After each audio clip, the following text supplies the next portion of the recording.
మరణించిన తర్వాత కూడా ఒక సైనికుడు దేశం కోసం డ్యూటీ చేయగలడా? చనిపోయిన వ్యక్తికి ఇండియన్ ఆర్మీ ప్రతి నెల జీతం ఇస్తుందా?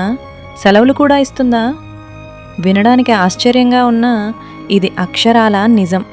మన భారత సైన్యంలో ఒక సైనికుడిని దేవుడిగా పూజిస్తారు. యుద్ధానికి వెళ్లే ముందు ఆర్మీ జవాన్లు అందరూ ఆయన ఆశీస్సులు తీసుకుంటారు. ఇంతకీ ఎవరా అమరవీరుడు? ఆయన గుడి ఎక్కడుంది? ఈరోజు మన కథనం వీడియోలో ఈ రియల్ మిస్టరీ గురించి పూర్తిగా తెలుసుకుందాం. కెప్టెన్ హర్భజన్ సింగ్, ఆయన పంజాబ్కు చెందినవారు. హర్భజన్ సింగ్ గారు 1946 ఆగస్టు 30న ఒక సాధారణ రైతు కుటుంబంలో జన్మించారు. దేశ విభజన తర్వాత వారి కుటుంబం పంజాబ్లోని కపుర్తలా జిల్లాలో స్థిరపడింది. ఆయన తండ్రి సర్దార్ గంగా సింగ్, ఆయన తల్లి అమర్ కౌర్. దేశం కోసం ఏదైనా చేయాలనే పట్టుదలతో ఆయన 1966లో భారత సైన్యంలో చేరారు. 1968లో సిక్కింలోని నాథులా పాస్ దగ్గర 23వ పంజాబ్ రెజిమెంట్లో పనిచేస్తున్నప్పుడు ఒక ప్రమాదం జరిగింది. రాత్రి సమయంలో గుర్రాల మీద రేషన్ తీసుకువెళ్తుండగా కాలు జారి లోతైన లోయలో పడిపోయారు. నీటిపిటి ప్రవాహం ఎక్కువగా ఉండటం వల్ల ఆయన మృతదేహం కొట్టుకుపోయింది. ఆయన చనిపోయిన కొన్ని రోజులకి ఆయనతో పాటు పనిచేసే ఒక తోటి సైనికుడి కలలోకి హర్భజన్ సింగ్ వచ్చారు. తన శరీరం ఎక్కడుందో ఖచ్చితమైన గుర్తులు చెప్పారు. ఆర్మీ వెతకగా సరిగ్గా అదే చోట ఆయన భౌతిక కాయం లభించింది. అంతేకాదు, తను చనిపోయిన దేశ సరిహద్దుల్లోనే ఉండి కాపలా కాస్తానని, తన కోసం ఒక సమాధి మెమోరియల్ కట్టాలని ఆయన కలలో కోరారు. దాంతో ఆర్మీ సైనికులు 1968 నవంబర్ 11న సిక్కింలోని నాథులా పాస్ దగ్గర దాదాపు 13,000 అడుగుల ఎత్తులో మొదటి గుడిని నిర్మించారు. ఆ తర్వాత పర్యాటకుల కోసం కొంచెం కిందకి మార్చి పెద్ద గుడిని కట్టారు.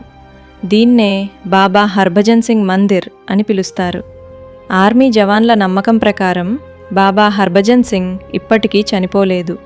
ఆయన ఆత్మరూపంలో చైనా సరిహద్దుల్లో తిరుగుతూ శత్రువులు ఎప్పుడు దాడి చేయబోతున్నారో కలలోకి వచ్చి ఆర్మీ అధికారులను హెచ్చరిస్తుంటుంది. ఈ గుడిలో ఆయన కోసం ఒక ప్రత్యేకమైన గది ఉంది. అందులో ఆయన ఆర్మీ యూనిఫామ్, బూట్లు ఉంచుతారు. రోజూ ఉదయం చూసేసరికి ఆ బూట్లకి బురద అంటుకుని ఉంటుంది. అంటేడుంది.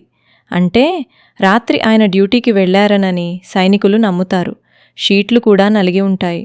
చనిపోయిన తర్వాత కూడా ఆర్మీ ఆయనను సర్వీస్లో ఉన్నట్టుగానే భావించి సిపాయి నుండి కెప్టెన్ హోదా వరకు ప్రమోషన్లు ఇచ్చింది. ప్రతి నెల జీతం కూడా పంపించేవారు. కొన్నేళ్ల క్రితం ఆయనకు రిటైర్మెంట్ ప్రకటించారు. ప్రతి సంవత్సరం సెప్టెంబర్ నెలలో ఆయనకు సెలవులు ఇచ్చి ఆయన సామాన్లతో కూడిన రైలు టికెట్ బుక్ చేసి 2 సైనికులతో కలిసి ఆయన సొంత ఊరైన పంజాబ్కు గౌరవంగా పంపించేవారు. చైనా బార్డర్ చాలా సున్నితమైన ప్రాంతం. అక్కడ ఎప్పుడు ఏం జరుగుతుందో ఎవరికీ తెలీదు.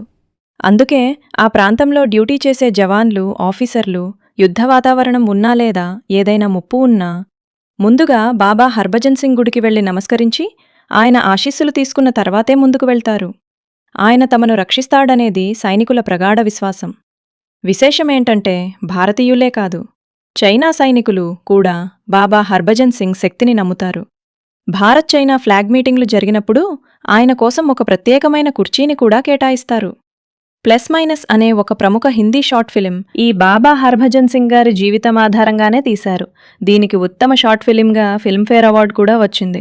భారతదేశ రక్షణ కోసం ప్రాణాలు అర్పించడమే కాదు, చనిపోయిన తర్వాత కూడా దేశాన్ని కాపాడుతున్న బాబా హర్భజన్ సింగ్ గారి పవిత్ర ఆత్మకు మనమందరం సెల్యూట్ చేద్దాం.